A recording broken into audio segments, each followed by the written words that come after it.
Hello students, তোমাদের জন্য আজকে একটা ম্যাথমেটিক্সের বিশেষ ক্লাস নিয়ে চলে এসেছি। আজকে আমরা আলোচনা করব পার্সেন্টেজ বা শতকরা টপিকের উপরে বিশেষ কিছু প্রশ্ন নিয়ে, যেগুলো আমাদের সামনে যে ডাব্লিউবিপি এক্সাম রয়েছে তার জন্য ভীষণ গুরুত্বপূর্ণ। তো চলো শুরু করা যাক। কি বলেছে? প্রথম প্রশ্ন বলেছে যে একটি সংখ্যার 54% এবং ওই একই সংখ্যার যদি 26%-এর মধ্যে পার্থক্য 22,256 হয়, তাহলে ওই সংখ্যাটির 66% কত? তাহলে আমরা এখান থেকে দেখো বের করতে পারি 54% আর 26% এর পার্থক্য, তার মানে কত পার্সেন্ট? সিম্পলি 54, 54 থেকে আমরা মাইনাস করব 26, তাহলে মাইনাস করলে কত হয়? 8 2 28। তার মানে ওই যে সংখ্যাটা রয়েছে তার 28% মানে কত? 28% মানে 22,526। এবার আমরা এখান থেকে 1% বের করতে পারি, 26% 66% বের করতে পারি, কিন্তু সিম্পলি আমরা যদি চাই 66% বের করব, তাহলে সেটা কত হবে? 22,256 যে রয়েছে, 526 যে রয়েছে, 28 দিয়ে যদি ভাগ করি 28% পাবো, মানে 1% পাবো। এর সাথে যদি 66 আমরা গুণ করি 66% আমরা কিন্তু পেয়ে যাবো। তাহলে সিম্পল একটা ছোট্ট ক্যালকুলেশন করলেই কিন্তু আমাদের এই যে গুণ, এটা কিন্তু আমাদের হয়ে যাবে। তাহলে দেখো আমরা প্রথমে কাটাকাটি করি 2, তাহলে 2 দিয়ে কাটাকাটি 2 একে 2, 2 4 8 14। এবার 2 দিয়ে কাটাকাটি করলে এটা কত হবে? 33 33 হলো। এবার 14 রয়েছে, এটা 14 দিয়ে আমাদের যদি কাটাকাটি করি 2 7 এ 14। এবার এটা 2 দিয়ে কাটাকাটি করলে 2 একে 2, 2 একে 2, 2 2 এ 4, 2 6 12, 2 3 এ 6। 7 রয়েছে, 7 দিয়ে 1 1 2 60 কাটাকাটি করব, 7 এ 1 এ 7, তাহলে 7 6 42, তাহলে কেটে যাচ্ছে 0 7 9 63। তার মানে আমাদের গুণ করতে হবে 1609, তার সাথে 33 যদি আমরা গুণ করি তাহলে আমরা কিন্তু 66% মানে অ্যান্সারটা আমরা কিন্তু পেয়ে যাব। তাহলে গুণফল কত হবে? 9 3 এ 27, 16 3 এ 48, তাহলে 4827। এটা দুবার গুণ, তাহলে 4827 দুবার হবে, একটা ঘর ছেড়ে, তাহলে এটা হবে 7 9 0 3 5 53097। তাহলে অপশন ডি হয়ে গেল আমাদের অ্যান্সার। তাহলে দেখো কত সহজ প্রশ্ন, আমরা শুধুমাত্র একটু কেয়ারফুলি ঠান্ডা মাথায় ক্যালকুলেশন করলে আমরা কিন্তু পেয়ে গেলাম। ওকে, চলো নেক্সট প্রশ্নে যাওয়া যাক। কি বলেছে? একটি বিদ্যালয়ে ছাত্রছাত্রীদের মধ্যে 76% হলো বালক। একটা বিদ্যালয়ে ছাত্রছাত্রী দুজনেই রয়েছে, তার মধ্যে 76% বালক রয়েছে, তাহলে বাকি রয়েছে বালিকা। বালিকার সংখ্যা বলেছে 204। তাহলে মোট ছাত্রছাত্রীর সংখ্যা কত? এটাও দেখো খুবই সিম্পল। তাহলে বালক যদি 76% হয়, তাহলে বালিকা কত? 100 থেকে আমরা মাইনাস করব, তাহলে কত হচ্ছে? বালিকা হচ্ছে 24%। তাহলে 24% হচ্ছে কি বালিকা, বালক হচ্ছে 76%, বালিকা হচ্ছে 24%। তাহলে এখানে শর্তানুযায়ী কি 24% কথাটার মানেই হচ্ছে 204 জন। এবার মোট ছাত্রছাত্রী মানে কত? 100% এর কথা জানতে চাইছে। তাহলে এখানে 1% কত? তাহলে 100% করলে আমরা বেরিয়ে যাবে 204 ডিভাইডেড বাই 24, তাহলে আমরা এখানে কাটাকাটি করব, ইন্টু 100 করলে আমরা 100% পেয়ে যাব। ব্যাস, এবার আমরা কাটাকাটি করব, আমাদের কাটাকাটি হয়ে যাবে 4 দিয়ে, 4 6 24, 4 5 এ 20, 4 একে 4, তাহলে 51 ডিভাইডেড বাই 6। এবার দেখো, এবার আমাদের কাটাকাটি হবে তোমার 3, 3 2 এ 6, তাহলে তোমার হচ্ছে 3 17 3 এ 51, 2 50, তাহলে 100% হচ্ছে 17 ইন্টু 50, তাহলে 17 5 এ কত হয়? 85 হয়, আর 0 0 0 মানে 850। তার মানে অপশন সি হয়ে গেল আমাদের আনসার, যে স্কুলের মধ্যে মোট ছাত্রছাত্রীর সংখ্যা 850 জন। তাহলে দেখো এতটাই কিন্তু সহজ অঙ্ক, কেয়ারফুলি করতে হবে। চলো, একটি পরীক্ষায় মোট পরীক্ষার্থীর 65% পাস করে, ভালো কথা। যদি ফেল করা পরীক্ষার্থীর সংখ্যা 420 হয়, তাহলে মোট পরীক্ষার্থীর সংখ্যা কত? এটাও দেখো সিম্পল। 65% পাস করেছে, তাহলে ফেল করেছে কত পার্সেন্ট? 100 থেকে 65 মাইনাস করব, তাহলে সেটা কত হচ্ছে? সেটা হচ্ছে দেখো 35%। তার মানে 35% যে ছাত্র রয়েছে তারা ফেল করেছে। শর্তানুযায়ী আমরা কি জানি যে 35% মানেই হচ্ছে 420 420। তাহলে 100% মানে কত? আমরা আগের অঙ্কটা এইভাবেই করলাম, 420 ডিভাইডেড বাই 35 ইন্টু 100, 100 দিয়ে আমরা গুণ করব, তাহলে মোট পরীক্ষার্থী পেয়ে যাব। এবার কাটাকাটি করব, 5 7 35, 5 5 8 40, 5 8 40, 5 7 35, হ্যাঁ 5 8 40, 5 4 20। 7 দিয়ে কাটবো, 7 1 7, 7 2 14, তার মানে কত হচ্ছে? 1200, 1200। তাহলে অপশন বি হয়ে গেল আমাদের অ্যান্সার, 1200। খুব সহজ প্রশ্ন ছিল, আশা করি বোঝা গেল। চলো নেক্সট প্রশ্ন কি বলেছে। একটি সংস্থা একটি বিশেষ পদের জন্য 340টি শূন্য পদ রয়েছে, ভ্যাকেন্সি রয়েছে।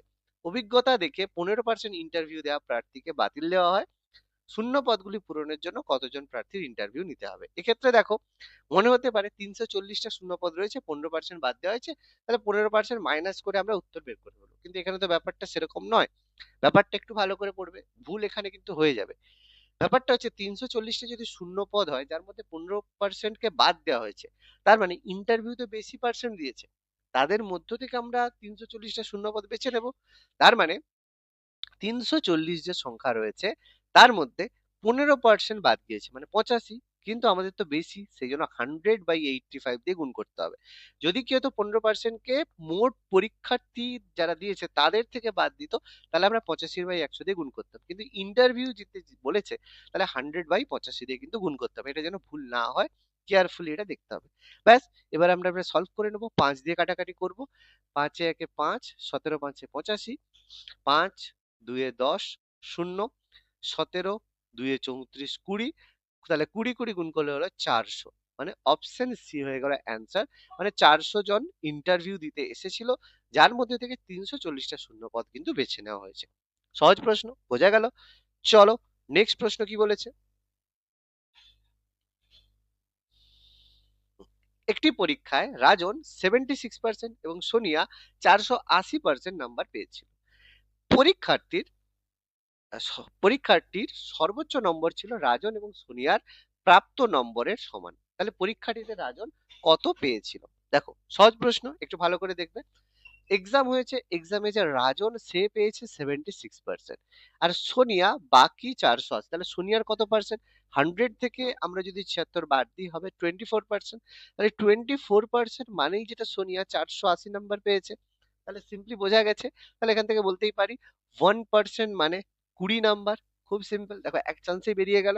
তাহলে পরীক্ষার্থীদের রাজন কত পেয়েছিল? দেখো রাজন তাহলে কত পাবে? 76, যেহেতু 1% মানে 20 নাম্বার, তাহলে 76% মানে 76 ইন্টু 2, তাহলে 152, 152।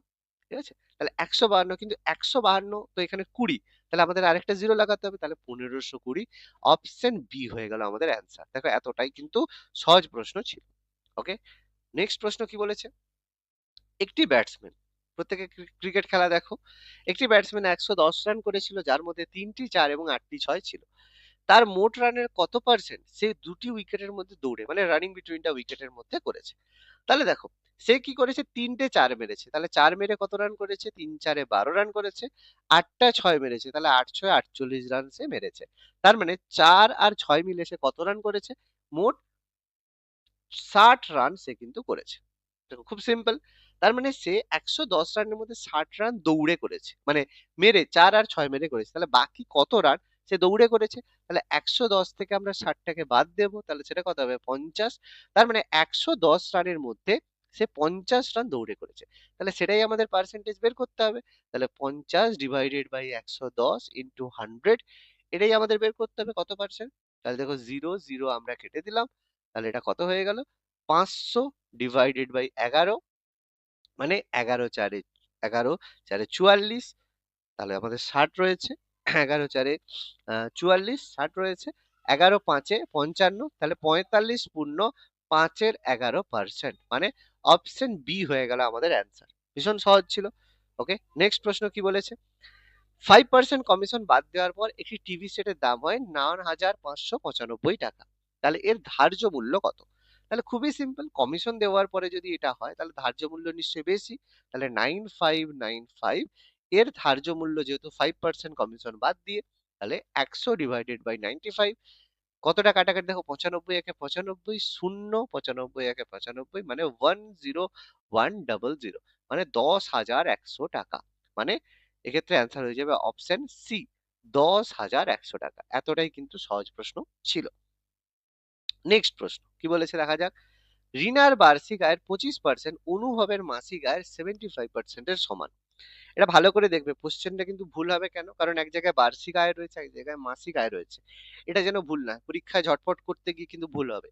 খেয়াল করবে, রিনার বার্ষিক আয়ের 25% অনুভবের মাসিক আয়ের 75% এর সমান। যদি অনুভবের বার্ষিক আয় 2,40,000 টাকা হয়ে থাকে, তাহলে রিনার মাসিক আয় কত? তো কেয়ারফুলি কিন্তু উত্তরটা করতে হবে, কারণ এখানে বার্ষিক আর মাসিকের কথা বলা হয়েছে, এটা যেন ভুল না হয়। তাহলে আমরা এখানে একটা জিনিস কম্পেয়ার করব। এই যে রিনা রয়েছে, তার আমরা মাসিক আয় ধরে নিলাম x টাকা, তাহলে আমাদের x যেটা বেরোবে সেটাই আমাদের অ্যান্সার হবে। তার অনুভবের মাসিক আয় কত? দেখো, অনুভবের বার্ষিক আয় বলেছে কত? 2,40,000 টাকা। এটা সে 12 মাসে আয় করে, তাহলে মাসে কত আয় করে? 12 × 2 = 24, 20, 20,000 টাকা অনুভবের কিন্তু মাসিক আয়। খুব সহজ ব্যাপার, 20,000 টাকা অনুভব মাসে আয় করে, আর তাহলে রিনা মাসে কত আয় করে আমরা বের করব।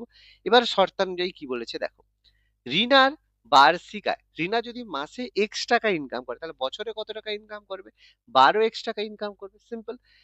তাহলে তার যে বার্ষিক আয় তার 25%, মানে 25/100 সমান কত? অনুভবের যে মাসিক আয় সেটা কত? 20,000 টাকা। আমরা বের করলাম তার 75% এর সমান। খুব সহজ। ব্যাস, আমরা এখান থেকে দেখো সলভ করে নেবো। তাহলে এখান থেকে x এর মান আমরা পেয়ে যাব। 100 বাদ দিয়ে দেবো, 25, 3 × 75 বের করে নিলাম। তাহলে এখান থেকে x সমান কত? x সমান 20,000 × 3 / 12। তাহলে 3 দিয়ে 4 এ 12, 4 5 এ 20, মানে অ্যান্সার হয়ে গেল 5,000 টাকা। তাহলে খুব সিম্পল, খুব সহজ অ্যান্সার কিন্তু আমরা করে নিতে পারলাম যে অপশন ডি আমাদের উত্তর, রিনার মাসিক আয় 5,000 টাকা। ওকে, চলো আজকের লাস্ট প্রশ্ন। অমনের খরচ 30% বেশি বিমলের চেয়ে, এবং বিমলের খরচ 10% কম রমনের চেয়ে।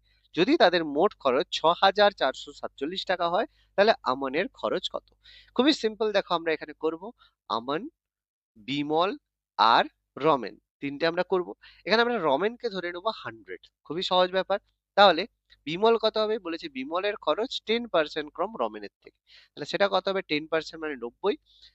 অমনের খরচ বিমলের চেয়ে 30% বেশি, 30% বেশি মানে 90 এর 30% বেশি, মানে 90 × 113/100। খুব সহজ, 0 0 0 0 কেটে দেবো। তাহলে 13 9 কত হয়? 9 3 87, 77 2, 9 দিয়ে 11, 117। সিম্পল হয়ে গেল।